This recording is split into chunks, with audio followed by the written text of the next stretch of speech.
A move to assist drivers who are particularly vulnerable now. The district passing out free dash cams to rideshare and food delivery drivers. And Fox 5's David Kaplan was at the distribution today and joins us live now from DC Police headquarters. David, there's a real need here for something to be done. Yeah, Angie, there really is. The DC police data speaks for itself. Carjackings up 74% over last year. Car thefts up 100%. Robberies up 68%. You mentioned these rideshare and delivery drivers. They're the most vulnerable. This is our Fox 5 unit here. We actually have cameras mounted in on our front just to sort of illustrate. These aren't the ones that were distributed today, but you see there's an outward-facing one that we have and an inward-facing one. The cameras that were distributed today sort of have that same feature. The sort of theory is that the outward-facing ones might be better for the delivery drivers, the inward-facing ones for the rideshare drivers. Now, it's DoorDash, as we show you some video, that's putting forward the money with the goal of distributing 2,500 cameras. The distribution was at RFK Stadium today in one of its lots. Recipients needed a DC license and proof that they are a food delivery or rideshare driver, regardless of whether or not they drive for DoorDash. Fox 5 spoke with a rideshare driver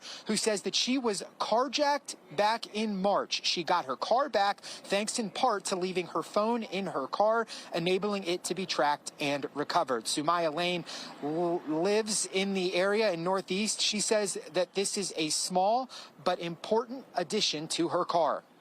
This camera that I got, it makes me feel a little safer so that if they see that there's a camera in here, I think it's sort of like a deterrent that they're not going to do anything because they know that they're being recorded.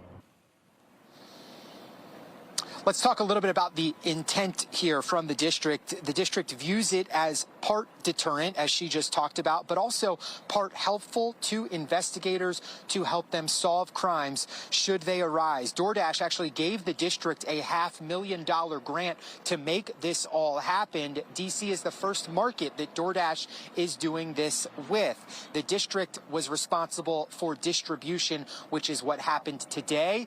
If you are a DC resident who is also a driver or a rideshare driver or delivery driver who, again, lives in the district, there will be another similar event happening 1 week from today at the same RFK lot. Yeah, I'm sure there's going to be a lot of interest in this, but I do have a question. So say that something bad does happen, there's a crime that's committed. Is there any kind of responsibility or requirement for those drivers to actually hand that video over to police?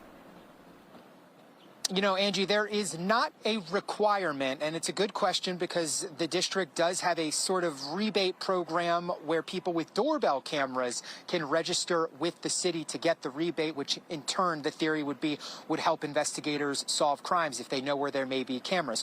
No such similarity exists for this program. The reason why is a theory that if a driver is the victim of a crime and there may be video of that crime, that they would be the ones on their own volition to reach out to police to have them try and figure out who was responsible.